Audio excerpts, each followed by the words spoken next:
Der Underdog FC Biel steht im Cup-Final.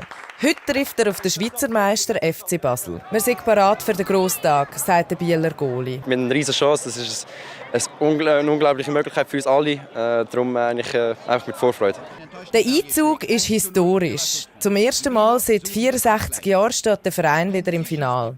Besonders gross ist er auch, weil sich der FC Biel nach seinem Tiefpunkt im 2016 wieder anschaffen musste.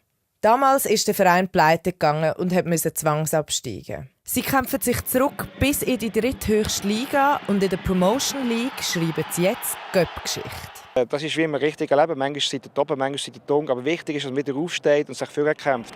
Der Erfolg ist auch ihm zu verdanken, am Samir Shaibedra. Seit 2 Jahren ist er Cheftrainer. Oft an seiner Seite der eigene Nachwuchs. C'est quelque chose d'exceptionnel. Ouais, ça fait quelque chose aujourd'hui d'être le premier entraîneur et la première équipe qui a réussi cet exploit-là d'arriver en finale en étant en 3e Division.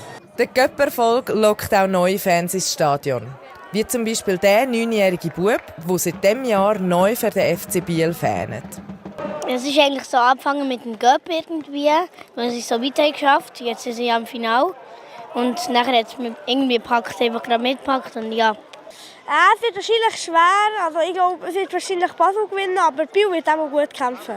Von den rund 30'000 Zuschauerinnen und Zuschauern im Wankdorfstadion am grossen Finale werden etwa 12'000 Fans aus Biel erwartet.